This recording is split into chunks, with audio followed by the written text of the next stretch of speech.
We are now live. Oh, yeah.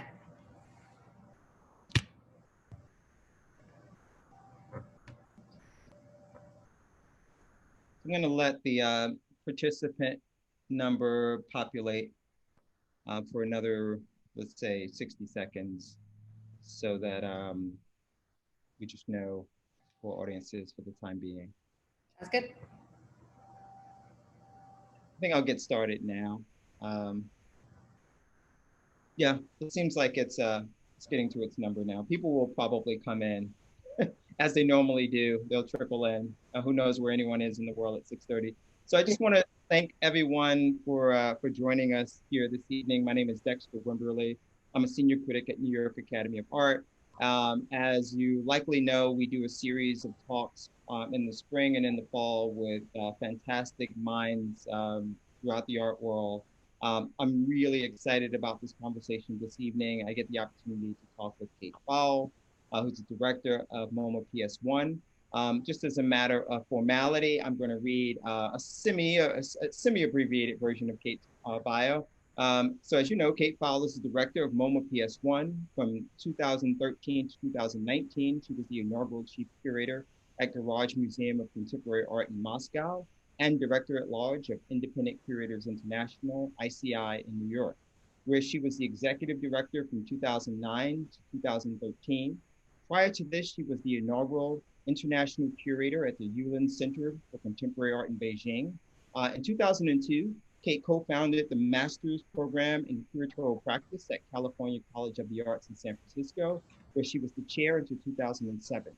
Before moving to the United States, Kate was a co-director of Smith and Fowle in London from 1996 to 2002. And from 1994 to 96, she was the curator at the Counter Art Gallery and Museum in Eastbourne, East Sussex.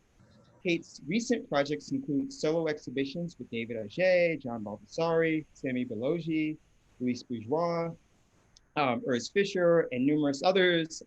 She's written extensive articles on curating and exhibition histories. She's written 3 books, Exhibit Russia, The New International Decade, 1986 to 1996, Rashid Johnson, Within Our Gates, and Proof, Francisco Goya, Sergei Eisenstein, Robert Longo. So without further ado, it is my pleasure to introduce you all to Kate Fowle. Thank you for joining us today, Kate. Hi, Dexter. Very happy to be here and to be doing this with you. Yeah, we have a bit of an overlap in our history, which we'll get into this evening. But this is the first time we've had a formal conversation in the entire time that I've known you. So I really appreciate your generosity for being with us this evening. I have a number of questions to ask you about curating, about your current role, about your history, about your international travel, your perspective. So many interesting things to talk about. So again, I'd love to, get right into it. But, before that, if there's anything you'd like to share, I certainly have a barrage of questions I'm going to throw your way. So before I just throw them all on you, I'll give you a moment to catch your breath. And if you want to share anything, we can certainly start that way. Sounds good. And I do, because I would like to acknowledge the students and the alumni in the audience. And I want to acknowledge the way in which you have striven to hold space and try and provide a safe learning environment to work and grow within at the Academy, and to the way that you've looked to have your voices heard around the Epstein situation. And I think it's really, really important, because to hold space and to be heard, I believe, is the only way forward to create the kind of culture that we all need to grow and thrive in. And it's really, really important. And I really do champion you for kind of pushing to make sure that equity and access is at the heart of what you're doing. So thank you for what you were doing with that. No, well, thank you for sharing that. And, I really do appreciate it. I want to say to everyone in the audience, you probably have all used Zoom a million times. So you're probably Zoom experts. You probably know more about Zoom than I do. But there's a Q&A function at the bottom of your screen, and that is where we would love for you to place any questions that you have, so that they can just populate in there. And as we get through the conversation, if something comes up that's quite urgent, we'll try to get to it. But if not, we'll get to things toward the tail end. So, Kate, one of the things I read in your bio that I thought, among the many interesting things in there, is that You have a history working in higher education that goes years back. So it says that you co-founded the master's program in curatorial practice for the California College of the Arts in San Francisco. So I want to talk to you about, the role of curators, right? Where they fit into the art ecosystem in your opinion. And also, what do you think you can share with what could be some independent or non-independent curators that are joining us today for this discussion? Sort of, what are your thoughts around that? Well, it's interesting. It's like today when you sent me an email and you said I started that 18 years ago, I couldn't believe it. It feels like yesterday. But what is really important about the master's program in curatorial practice in San Francisco at CCA is that it's embedded within an art school. And I think for me, at least, the whole idea of developing your practice as a curator has to happen alongside the evolution of art practice as well. And it's this kind of back and forth, and the way in which, we all know traditionally how the kind of history of artists working in the studio, the kind of atelier, the mentorship, how curating started quite kind of separate from art. And today we really need to understand how the two practices work together. And I truly think that there is no way that you can consider what curating is or should be in the future without understanding how to talk to artists, how to understand the way in which practices are evolving, and how to think through the relationship between the art, the artist, the audience, and the space. That for me, that triangle is where the curator kind of puts their expertise in their mind. And that has to be governed by like listening well and understanding what it is that is needed for artists today, because otherwise you're presenting the wrong message or the wrong material for the audiences in spaces. I think that's quite interesting to me. And as someone who's worked, as an independent curator as well, over the past decade or so, I have often found myself sort of changing my understanding of my role, like what it really is. I think that probably like many others, when you begin working in the space, and I came into this in a very non-traditional way, but when you start working in the space, it really is, I think, oftentimes all about your own ideas. Exactly. And then I slowly but surely over the years just started letting go of the reins and letting it be about the artist's ideas. And I'm just sort of like a tool or a vessel to sort of be there to bring those ideas to fruition, just using whatever I can do to contribute to that process, as opposed to it just being like, I have this like square peg, I square hole, I need a square peg, right? Like looking for the square peg to fit the hole that I've built, right? And so that's sort of like an interesting thing. But there's also a lot of artists that I'm sure are joining us today, and these are young artists who are curious about how they can begin nurturing relationships with curators. And I'd love to know if you have any insight about that. And of course, your experience is your own, your journey has been your own, but we all start somewhere, right? And so as you've evolved in your career and you've collaborated with artists at different stages of their career, like when I think about the projects I know you've worked on, and even when I read your bio, there's a lot of like really big name artists, right? But all of those artists at one point were not big name artists, right? Exactly. Right? And you may have known some of them before they were kind of like really well known. So can you talk about, how artists can develop, at least from your perspective, how artists can develop relationships with curators? I mean, it's interesting because there is no surefire way. It's like the reason why I think about curatorial practice rather than being a curator is because it happens over time and in space, and it is about the kind of correlations, the affinities that you find with people. And one of the things that I learned as I was developed, because I trained as an artist first before becoming a curator. And one of the things that I started to understand just through having the opportunity to speak to people who are further ahead in their career is that it's really important to build a community within your own generation and within the people that you truly believe in. And that moves over time. So, there are many people, just for one example, Rashid Johnson. It's like I've known him for years and years and years, since before anything happened to his career. And I've been doing studio visits and listening to him and socializing with him and dreaming with what could be possible. And, I think it's not about looking at the end result or, as you said, starting off where you have these ideas and you really want to present them as a curator. It's about developing over time a deeper understanding of the ways in which artists practice. And for artists to be kind of testing and pushing the parameters as to how curators think, because curators are funny people. It's like, it really does start with the kind of ego saying, I really want to make shows. I really think I'm interested in these artists coming together. I've got this great idea. It's going to be a show about blue, because I know tons of artists that like the color blue.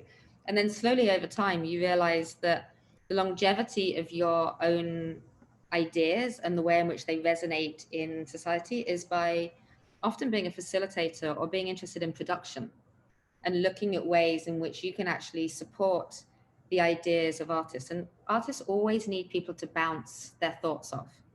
It's not about controlling which direction those conversations go, but the key to a curator's well-being is to be in the artist studios. Many artist studios, go and visit artists just to talk to them, to find out, without having to necessarily think which show they're going to be going into. It's great that you said that, because I often find that once I develop a relationship with an artist, and I think this is safe to say, it's the beginning of a journey that takes us a lot of different places, and it could be years and years of collaborating and talking and figuring out what the idea really is, like what was really at the crux of what we were meant to do with one another. And it may not be so transactional as, hey, I'm visiting your studio because I'm working on a show that opens, in 18 months, and I think that this would be a great piece. And the reason I bring that up is that I think for artists who are part of this discussion today, it's good to remember that simply because someone doesn't immediately offer you to be in a show, ask you for some sort of like definitive thing that they want to do with you after leaving your studio, that's not the sign of a bad studio visit. It could be the sign of the beginning of a relationship. Exactly. And you have to take into account that if someone has taken the time to spend an hour or so with you in your space and listen to you, they've already invested in you. Right? And conversely, when you look at the kind of older generation artists or curators that you might be meeting, for example, let's take Robert Longo as another example. It's like, he's somebody who was well established when I met him. I got into meeting him through doing a project around a magazine called Real Life that involved Cindy Sherman, Louise Lawler, a whole load of the appropriationist artists. Right. When I met him, I had nothing to offer somebody who is that established. It's like, I can't do the big show or anything like that. But what you can do is to bring your perspective from your generation into somebody else's way of thinking.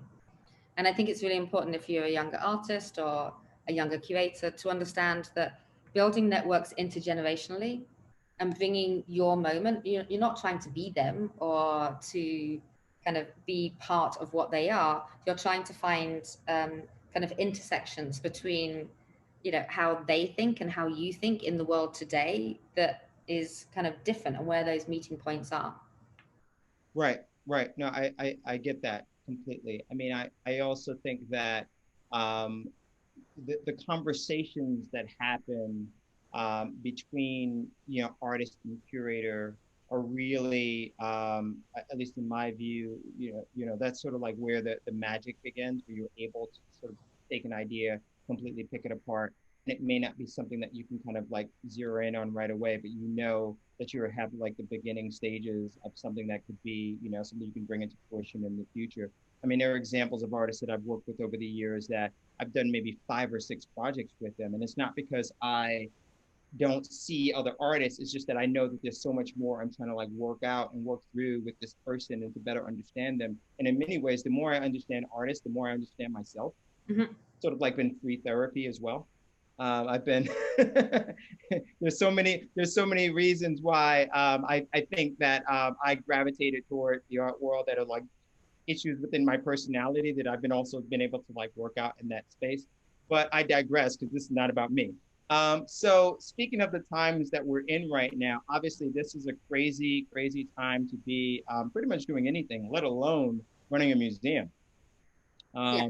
And so, you know, insofar as you're able to, I would love to sort of hear how your institution is sort of like dealing with this crazy time, like dealing with the public, and how are you managing exhibitions? Like what is, you know, what is going on?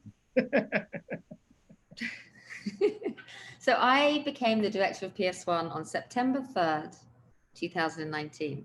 Nice. So I had just around about like 6 months and 10 days as the director before we closed down theoretically on Friday the 13th for 2 weeks. And here we are. We reopened on September the 17th. The journey between then and now has been unbelievably difficult, but also enlightening in different ways. And I think to summarize, one of the things that has become extremely important is to understand how to work together. So with the staff, for example, you know, I had 6 months worth of knowledge of who it was that I was working with. And luckily I'd met everybody on one-on-one and talked to them for half an hour. I'd asked them to give me advice on what recommendations they have as for a new director. I'd asked them about the core values of PS1. I'd also asked the board the same questions, and we'd done a couple of retreats. So before going into COVID or into the pandemic, I had some idea about collectively how people who are very invested in PS1, what they understood the organization to be. I have my own perceptions and my own way of understanding the history, which I love, the whole history with the Lana heists and all this experimentation. And so during COVID, at one stage, we were down to 17 people still working, and we had 47 of our staff furloughed. So we had to work very closely on doing what's called a SOAR analysis, which is looking at the strengths and the opportunities and the ambitions for PS1. And like basically working for the whole team that were furloughed, like in order to come to some understanding as to what PS1 should be coming out of this, because we lost $4 million worth of money. And we still only have one floor of the building open, about to open a second one. And every day we're having to now, the city's asking us to do a document about how to potentially shut down again, because we might have to. And so it's all about the relationships and the trust that is built between the staff and the board and our major stakeholders financially. And we're all in this together. Yeah. So what's been interesting is that actually the core values of PS1, and by that I mean the way in which people perceive what's important about PS1, what it should be, how it should be serving artists, that doesn't change during a pandemic, because PS1 stands for experimentation, for supporting community. So all it is what we have to focus on and remember is that we're in this together. We need to work in the way that we can. There's no need to panic, Mr. Mannering. We need to all kind of understand how to slowly but steadily focus on the artists and focus on how we continue to support them. And that's in different ways, because we need to make sure money is going into artists' pockets much more fluidly now than before. It's not about exhibitions. It's about digital content. It's about mutual aid. It's about building like potential infrastructures for the future that shift the way that PS1 is thinking about exhibitions in relation to developing what we were just talking about, production, and talking to artists and giving them an infrastructure that isn't just a kind of conduit through exhibitions. Well, you're speaking my language. You said you mentioned two words that I really want to spend some more time on. You know, community and also like money. Right? I love talking about both of those things. I'm not ashamed. So I love the idea of like when you mentioned community, that you know when curators thinking about the fact that they're building community within their practice, that they're, it's not just this linear thing where they're just, getting their own ideas and bringing them into the world, but it's also like building community. And I also think about community in the context of museums as well, because I think museums have been, at least for me, speaking personally, have been places both physically and psychologically where I've been able to find my community. in many ways, people who share common ideas with me. But I so often I fear, and I'm sure these are conversations that all sorts of institutions are having, is sort of like, in the absence of people being able to be physically present, to stand shoulder to shoulder next to one another and experience art. I know, and of course, this has only been going on for less than a year. It's not like it's been a decade without museums. I don't want to be overly not yet. But what do you think the role of museums, and this is not just about PS1, I'm just thinking more broadly. I mean, what do you think the role of museums can become in the absence of people being able to physically go into the spaces en masse? So I think we need to narrow down the word museums first, because I think that we have various models. We have the 19th century museum, the 20th century museum, the 20th century being the moment when modern, the kind of what would now be the kind of the Museum of Contemporary Art, that all comes out of the 20th century model. And what I'm interested in is the 21st century model. And of course, these are all like big words for something that we don't really fully understand because we're only 20 years into it. But it's really important to think about the contemporary museum being about our contemporaneity now. And I think that scale is also important. Like, I run a museum that has 47 people now. It used to have 63 people, like, making it happen. We have a budget now of just over $7 million. Somewhere like the Whitney has 47 million. Somewhere like MoMA has over $130 million. And so at the scale of museum that I'm working at, and the team that I'm working with, which is young, it's very possible to put a whole notion of being artist-centric and building community allyship at the heart of the institution, because we're nimble and because we have a history of experimentation. So then the question is, what does that really look like? Because it's easy to use these words. The word community is a bit like God. Everybody says, oh, my community. It's like, what does that actually mean? Who has access? Who is feeling like they're on the outside? How do you create the possibilities for two-way conversations? Because again, curators are very good at talking about community and then telling everybody what to do. And so how do you create a two-way street? How do you create partnerships or allyships, or and what does that look like in a bureaucracy? Because even if we're a nimble experimental museum, we're still part of the city. We're in a city-owned building, and we have to adhere during COVID, especially, to the city regulations. Right. And so I think a lot of it is in the same way that we think about how artists might be building relationships via the studio with curators. A lot of it is about kind of flattening the hierarchies as to who's in charge. So in fact, the curators, which are often kind of sitting at the top of an institution, what happens if that changes? What happens if we flatten it out? And if you're in the development department or the maintenance department or the operations department or the curatorial department, each one of those people makes the institution work. You can't do without any of them to make the whole thing function. Then what if you bring in artists as people who start to intersect with each of those areas, to bring their creativity and their outside perspective into ways in which programmatically the institution can start to develop. So we're at the beginning of looking at some of those models, like what could work, what is, without it being too utopian. So again, it becomes impossible because you have to have leaders, you have to have people doing the administration, but how do you start to flatten the hierarchy and spread the authorship or disperse the authorship between various constituencies? No, I love that idea of rethinking what a museum can be, and sort of breaking away from that common notion that people have that it is about building, object, audience, venue, gift shop, go home kind of relationship. I also was struck by something you said earlier, and that was, how you talk with the staff about your role there, and sort of not just in word, but putting into practice this idea of sort of flattening the hierarchies.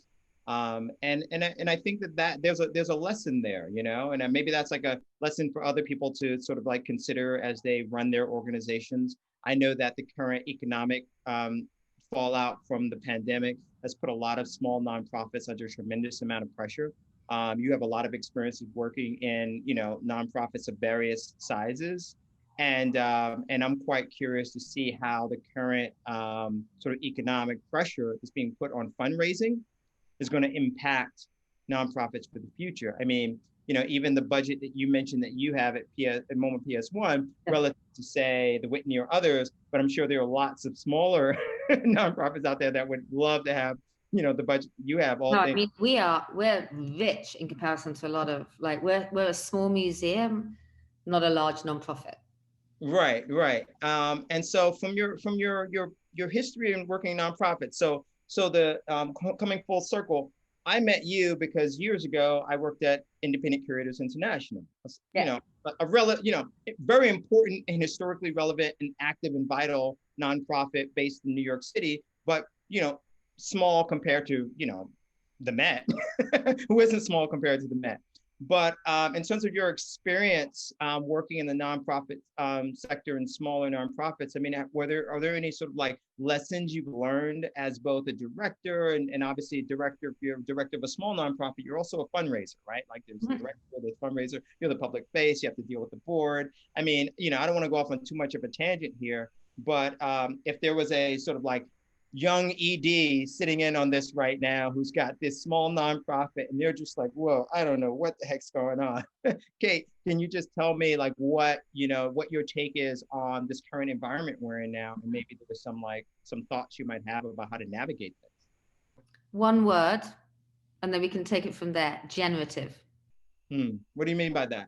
I think it's really important, like the scaling of an institution between, let's take ICI, which is now around about 1.4 million. When I first started, it was running on around 800,000.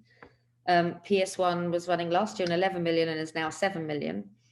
But like between those two scales, I mean, obviously there's a difference in scale in staff and what you can do. But if you think generatively, like how do you generate, do the type of programming that you do, then between these two scales, it actually works. Because what you need to understand is that with a certain number of hands on deck and a certain amount of money that you can put into programming, how does that programming then generate into the next and the next, rather than this kind of stop-start approach of thinking about an institution whereby everybody's in their lane. There's the development here, the finance here, the programming here. How do you start to think generatively between how the staff can support and kind of feed each other's ambitions, but also how does each event, each way that you work with an artist, start to generate opportunities for other artists or for other types of programming, so that you have, you can think durationally. It's how you can grow an institution both conceptually and financially at the same time. Because when you look at funding, let's just take, for example, you have a space and you put an exhibition in and then another and then another and then another. It's like you have to go to different funding sources and to different artists each time to make that happen. So how do you gain momentum? You might have regular audience, but then, and you can grow your audience because you have different people, but it's like, it's much more effective to think about how you take people with you, how you start to really kind of build the support and the enthusiasm for an institution, because they can see a path that you're going on. Not that you always do everything's blue, but that there are these larger conceptual ideas about how you work with artists, or some of the topics, the social, cultural, and political issues that you want to be addressing. How can you take your funders, your audience, your practitioners with you to kind of collectively allow the institution to grow according to what it breathes and believes in? No, that's great. Generative. I mean, that's an interesting way to think about it. It allows you to basically build upon your successes. You're not starting from zero. Yeah. Well, not necessarily economically, but you're not starting from first base over and over and over again. You're sort of building on things. And I also like that idea of breaking down the boundaries between different areas of a particular organization. It's been my experience throughout the past maybe 15 years that's a very difficult thing for a lot of organizations to do, to think about breaking down those silos. But I think now is an opportunity for people to sort of like rethink what the rules are, because the rules are being rewritten for all of us. And so I want to switch up gears a little bit here. Just one point to that. It's like, it's important to understand that different people have expertise within an institution. I wouldn't want to take that away from people, but it's just how you intersect those expertises. It's kind of, it's trying to make sure that you don't assume that somebody who might be a specialist in development has no idea about what it's like to see an exhibition and to talk to an artist. You know, and I think that's a great point. And I think part of the reason that sort of like apprehension exists, at least from my perspective, is that oftentimes I think people feel threatened by the idea that if they're not the expert specialist, if they're seen as having talents that are, you know, easily duplicated by another staff member, that all of a sudden they become expendable. Right? So there's a bit of a hoarding of responsibility, a hoarding of ideas, so that, you know, like, you know, I'm the development person, that's what I do. And, you know, no one else can touch my cookies over here. These are the development cookies, right? But it's definitely, I think, to the health and benefit of an organization to realize, and like to your point, that, you know, someone in development can have some fantastic ideas that can be utilized in other aspects of the organization. You're actually selling yourself short if you don't give them the opportunity to at least be heard, to your earlier, to be heard, right? Whether you pursue those ideas or not. I think it also fosters a certain amount of health within the organization as well, because people feel as if they are contributing to the whole. Exactly. And there's no way that institutions, particularly smaller institutions in this day and age, are going to survive unless there is a general feeling within the team that they're doing it for something that they believe in collectively. Right. It's like you have to want the whole. It's a shift from having a job that you like to being part of an institution that, like, its health is like the whole. Understanding the institution rather than just the job that you have within it. No, absolutely. Absolutely. So I know that you, like most of us, haven't been able to, you know, go out and do all the things you love to do. Well, I'm lightening the conversation up a little bit right now, by the way. I'm taking a little bit of a detour. Sounds good. So you haven't been able to get out as much as you would like, as most of us. But I know you've traveled a lot, both professionally and I'm sure for leisure. What are you looking forward to seeing that you haven't been able, like a place you haven't been able to go to look at art? Like, what's your favorite art city? I know this is like, that's kind of a pivot, but let's have a little bit of fun here. What's Kate Fowle's favorite art city? It's funny because I don't tend to think in terms of art cities. And I would say that at the beginning of COVID, I was actually relieved not to travel for a bit. And now I feel like a caged animal. Right. But there are places in the world that there's two places in particular that are really, really important to me. One that I've been to and one that I haven't been to. So I want to go to Mexico City so much, it's driving me crazy. And it's not necessarily the biggest art city in the world, but it is a place that over the years, I have met a ton of people that I really thrive talking to and really love, like, testing out ideas with. And you can do it over Zoom, but I want to be able to smell Mexico City again. I want to be able to hang out with people in a room. I want to drink tequila, and I want to kind of catch up on what's going on. I mean, at the moment in Mexico, the financial situation is horrendous for institutions and for artists. So that's a place that as soon as I can, I'm getting on a plane and going to. And the place that I have never been to, but I have tried to get to a number of times and always failed, is Vietnam. And I have a friend that I used to work with in China who has lived there for the last decade, and I have not got there yet. So I turn 50 next year, and whether I can get there next year or not, my 50th birthday present to myself is to go to Vietnam, stay with my friend, spend like 3 weeks there and explore Vietnam. Not because doesn't have a huge art scene, but it has a way in which I think I can feed myself and learn more about things that I don't know about, and understand the practices that do happen there so much better if I could actually be there and kind of smell and hear and see what it is that they're seeing in order to make their work. No, that's great. I mean, those are definitely two places I would love to go to right now. So in terms of your work as a curator, obviously you've been able to collaborate with some really fantastic artists over the years, and you've worked on some ambitious projects. Is there any one project that comes back to you frequently, maybe because it was everything you wanted it to be, or perhaps it comes back to you frequently because it was not what you not what you wanted it to be? What's the worst project you've ever done? Yes. I am no good at picking out one over another, because what's happened is, it's like, I'm not the kind of curator that has done 450 shows.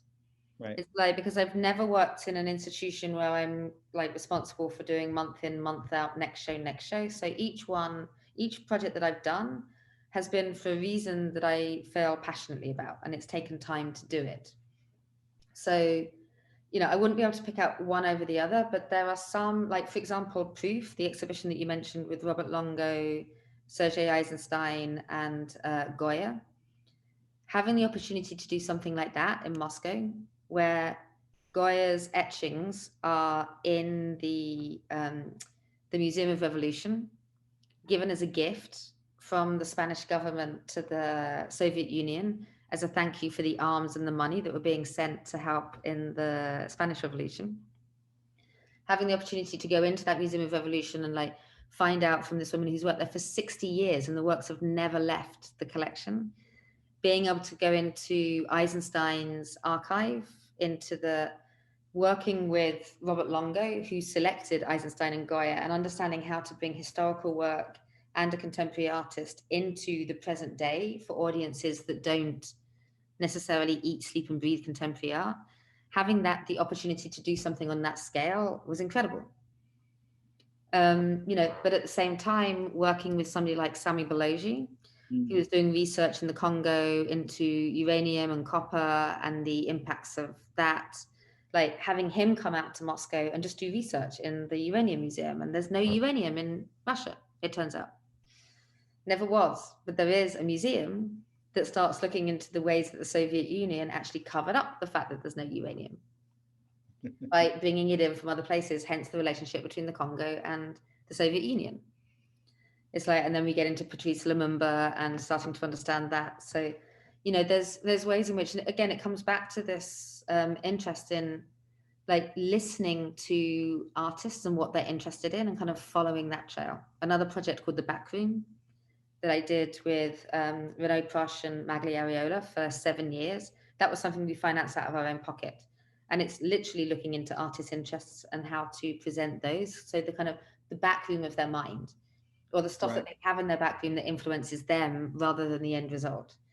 So, you know, I think more than anything else, it's like following the trail of like being involved in helping artists to produce new work or new ideas to facilitate that, or to find another way to present to audiences how artists think is the thing that's always been most important to me. Oh, that's great. That's great. So we're down to getting close to our final 5 minutes of our chat here. I think we've given so much information. We didn't have a lot of hellos, but not a lot of questions. So that's good. We'll just say hello to everyone who's been saying hello. Maybe because do people know to put the questions in the Q&A if they want to? I'll remind people. So if you've joined us late, or if you didn't hear it when I said it earlier, if you have any questions you'd love to ask Kate, you can put them in the Q&A. If you can't find the Q&A and you must put it in the chat, we'll allow it. So what's, you know, so I know that it's an unpredictable time, but just for the sake of kind of understanding what's happening at PS1, if you're not shutting down because of the city making it necessary, what's on view? Like what's happening there? What are you looking forward to? So at the moment we have an exhibition called Marking Time: Art in the Age of Mass Incarceration. And that is, if you haven't seen it, anybody that's out there, go see it. It's on until April the 5th, so there's plenty of time. And that's a show that's curated by Nicole Fleetwood, Dr. Nicole Fleetwood, who doesn't work full-time at PS1. She's an incredible thinker. And she just wrote a book called Marking Time, Art in the Age of Mass Incarceration that came out by Harvard University Press in March. And this exhibition is a kind of parallel or a companion to that book. So that book took her 10 years to write, and she's interviewed over 60 artists that are either currently or formerly incarcerated or work in proximity to the carceral state. And the show includes some artists that aren't necessarily in that book. So it kind of expands from, and the show was supposed to open in April this year and then couldn't because everybody was shut down. And so it also now includes work that artists made during the whole kind of shutdown and during the kind of let's call it now the first stage of COVID. So that's an incredible exhibition. We also have the 3 artists in residence from the Studio Museum in Harlem. They are currently in studios in PS1 because each year, this is the 3rd year that we've collaborated with the Studio Museum in Harlem to present the work of the artists in residence at the end of the residency. And this year, because they didn't have the opportunity to really be in their studios, and because we have the 2nd floor closed to the public, we've been able to give them some of the spaces at PS1 to continue to make work.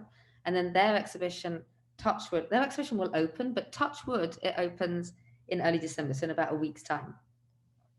So that will open up the 2nd floor. And then at the beginning of next year, we're doing an exhibition around Niki de Fowle. And that is looking especially into her activist work, into the way in which she kind of crossed over into kind of making books, say activism, architecture, jewelry, fashion. So it's quite a different take on de Fowle's work. So, and then the big thing next year that's coming up that I'm working on at the moment with 3 other curators is Greater New York. So Greater New York should have opened last month, October. Right. So it will now open in the fall next year. So we're spending a lot of time thinking about what Greater New York looks like, that exhibition, and how it might need to shift from being an exhibition into some other forms in the moment that we're in. So we had a couple of questions come in that I want to jump to, and 2 of them seem to be related. I'll ask the first one that's sort of like in the middle. Where do you see traditionally inspired representational figurative work finding its place in this current age? Then they follow up and say a lot of art is experimental and technology focused. So where do you see traditionally inspired representational figurative work finding its place? I think it's well and truly got its place. I think that what we're seeing is that there are multiple art worlds in one at the moment. I think what's happening is that there are certain institutions that take certain angles or attitudes towards the kind of work that they want to be presenting or the kind of expertises they have. But I know, I mean, speaking for myself and speaking from the perspective of PS1, the like traditionally inspired work, especially coming out of the kind of outskirts of modernism, understanding the canon and what has been happening around it to kind of expand that canon and understand how various traditions have actually, maintained themselves and are alive and kicking. And we need to start looking into that diversification of the canon. I think that's really important. Thank you for that. Another question is, what would be your recommendation for artists to meet curators if the artist is not coming from an art school and doesn't have the traditional alumni academic network? It can seem really daunting and sometimes insurmountable, but I can promise you that whether you come out of an art school or you don't, it's really daunting to try and find a way to connect into curators anyway. And I think that's the first question: how can an artist create new relationships with curators now, given this COVID environment? Kind of dovetails with that. I think that one of the most important things is to basically kind of put yourself out there.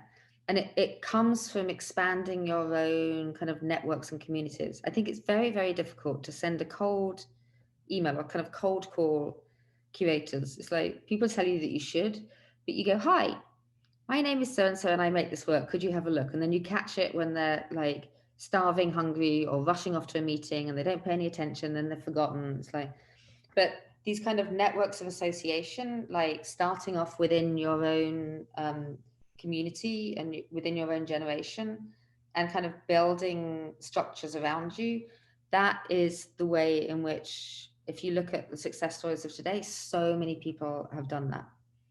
And now, because of the fact that if you like, the kind of the major institutions and the people who used to hold the purse strings or the ivory towers, they're having to look further afield and they're having to understand what has happened outside of these academic structures and these traditional structures in terms of the institutionality, that they are wanting to find it. So setting up your own exhibitions, like, or working with groups of people to set up your exhibitions, like sending emails out so that curators can kind of come by and discover you. It's like, I mean, the artists in Markham Time, none of them come from a traditional academic background.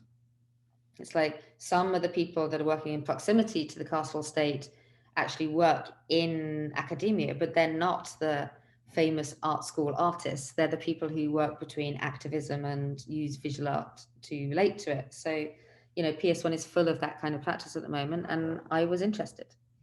I think that's a great answer, and it mirrors, because that question comes up a lot, and I've said oftentimes that, you know, you have to treat it like, you know, you're someone who really believes in what you're doing, and that means that you're going to take some risks to put yourself out there. You're going to create your own shows. You're going to collaborate with other artists that you know that might be you know, in the same, in the same community or in the same age group or whatever, who have a similar perspective, and mount your own shows. I mean, it sounds so obvious and it sounds so simple to say, because I know it's not simple, right? There's financial resources and time resources, but at the end of the day, people want to see a manifestation of your ideas, and sometimes you have to just go out on a limb and do it. And invite people to something that's actually happening, that's not just inviting them to your studio, but inviting them to this small little show that you've organized somewhere. There's another pandemic, because there's a couple of questions about how you do that, like in relation to the pandemic. Yeah. What are your thoughts on that? You know, it's interesting because I think curators are asking the same thing. It's like, I want to know, how do I meet you lot?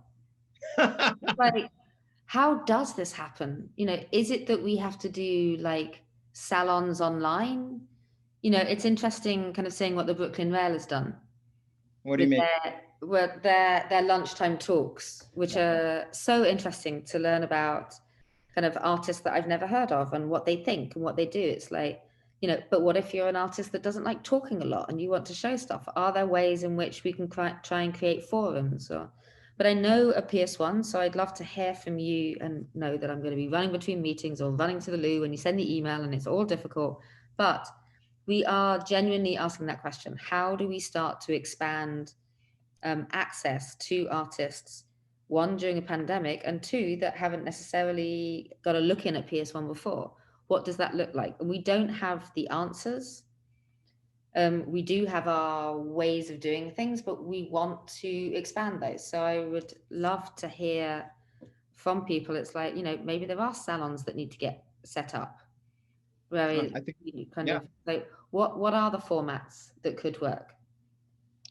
So, I think we're figuring it out. I mean, I think that you know, the platform we're on now and others, it's really sort of like a stopgap. I think I'm not quite sure if this is where the buck stops. I think that there's still other ideas that are being developed now that will make that experience a little less formal. There's just a certain formality around Zoom and other platforms that, you know, is very different than an in-person experience. But something else you said that I think, you know, bears repeating, and that is that, you know, you as a director of an institution and also as a curator, you're also curious about how you can connect with and learn about artists, right? And I often remind artists that it's a two-way street. You know, people are trying to find connectivity both ways. I mean, it's like, it's I mean, to me, it's really, really important because, you know, whereas like with Greater New York, for example, we can't do studio visits. We can't find, like, how do you, when you can't do those shows that could be the scrappy shows that you hear of where someone says, oh, one of my studio assistants is doing an exhibition like with his mates or with her mates. It's like when all of that isn't happening, how do we, because we have to keep this thing going. I'll tell you what I've actually been pleading with people that I know in different parts of the world that I might correspond with about other business and say, listen, there are 2 or 3 artists that you have seen that I wouldn't know anything about that you can just introduce me to, that you think that I'd be interested in, because I've been also unable to, just have the access, right? It's the access. And the access breeds ideas. But so anyway, let's see if we can get through some more of the questions here. Oh, here's a good one. What made you decide to switch from being an artist to a curator? I didn't mean to. So when it first started out, what I thought was that I could curate on the side and carry on being an artist. And the reason why I wanted to curate, I didn't think of it as curating. I liked the idea of organizing exhibitions because artists like me and my friends weren't getting shows. So it started off in a really simple way. I started working with an artist-run gallery in Norwich, which is where I went to art school. And so I started working, I was basically volunteering and like getting involved. And then I found that I really liked it. And then I thought, or maybe I could earn some money doing this on the side. Never think you can earn money as a curator. So I had to get a bar job. But then I found that I actually really enjoyed doing it and that it kind of made sense for me. It's like I find it a very creative process, not just curating, but also running institutions and thinking creatively around what an institution needs to be. So I would say that I've lost the language, like the way that I kind of draw now or the way that I understand paint or like form is through other artists. And I'd say the drawing has turned into writing for me. But I know that having the sensibility that started off trying to understand materials and form and connecting concepts to this is what has helped me think through the ways in which I work now. So it was an accident, and it's now a happy accident.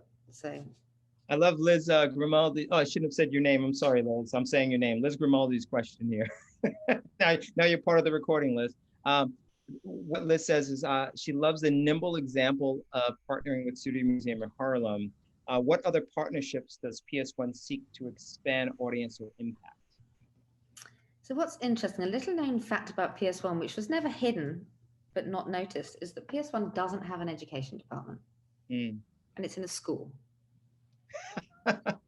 So it now still doesn't have an education department, but we're building what we're calling community allyship. And there are some natural affinities that have arisen through things like warm-up and sessions, Sunday sessions, that is very much based on artist networks.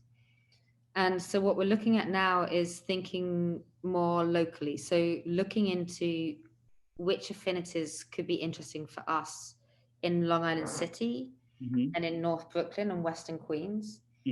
And the first steps that we've been doing is working with like Fortune Society and Young New Yorkers, because after Marking Time finishes, the commitment to working with people who are in proximity to the carceral state or formerly incarcerated will continue. This is something that PS1 has actually done for a number of years.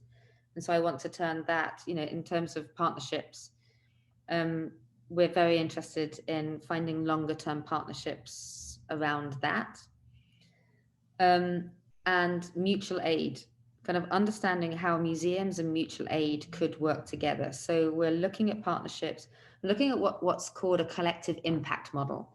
So looking at how we can work with both MoMA and the city as these kind of larger institutions that help to fund us, and how we can disperse funds and allyship between various, not even necessarily kind of non-profit size, but groupings of artists, and how to elevate what they do and provide a platform and support for that to be able to grow.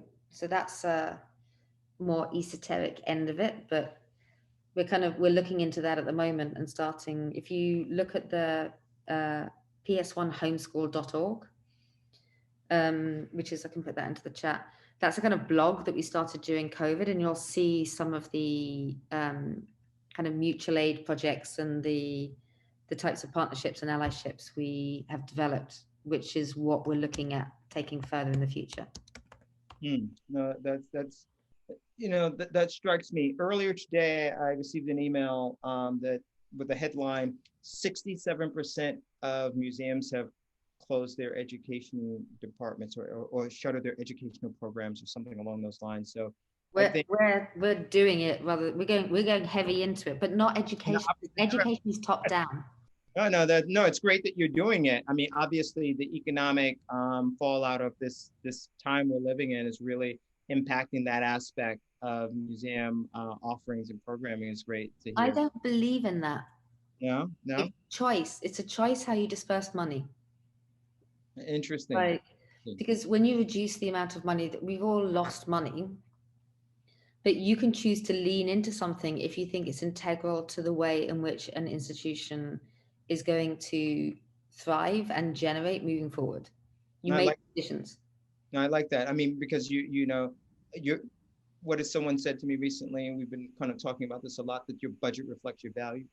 Yes, exactly. And so in the moment when things are kind of falling apart, we're spending more money, time, and energy thinking about community partnerships and allyships than less. Because the whole future of the way I believe institutions are going to thrive is through partnering, allyship, like dispersed authorship. And so I think it's particularly important to invest in it right now. That's great. So we have time to try to tackle two more of these questions. There was a question about whether this recording will be available later, and yes, it will be available later. If you've signed up for this, we'll make sure you get an email to let you know when and where you'll be able to access this if you want to watch it again or share with others. There is the requisite social media question, and that is, how much more important is social media now to see artwork in places where you can't normally go in person? Do you have any thoughts on that? Say it again. I was just writing a note about the... So where social media fits into what you're doing with PS1, for example. It's huge.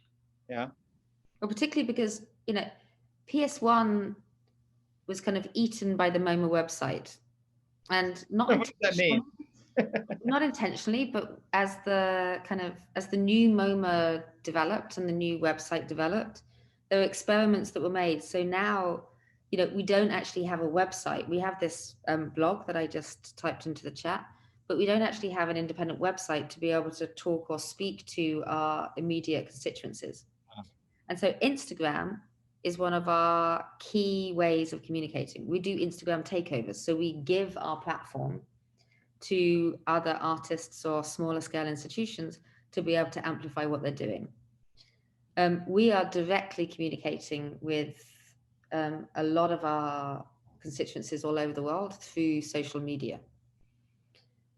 Longer term, I think there's a way in which we need to understand how to parlay that into something that is a more viable platform for artists to be able to kind of work in different ways, because there's only certain things that work on Instagram and on social media in general. But I think that, during the pandemic, I mean, it doesn't matter whether you're Nike or, an artist that's just starting out. It's like there's a way in which so much has shifted through social media right now. Well, Kate, I want to thank you for this discussion today. We're at the 1 hour mark, so we're going to end this conversation. I can't wait to pick this up with you in person sometime in the future. Yeah, that would be great. Who knows when that'll be, but I'm hoping that it'll be sometime soon. So thank you, everyone, for joining us this evening. Thank you again, Kate Fowle, for bringing so much insight and experience to this conversation. I really enjoyed it, and I appreciate it. Thank you very much. That was great. Thank you very much. Have a good night. Okay, and you. Bye.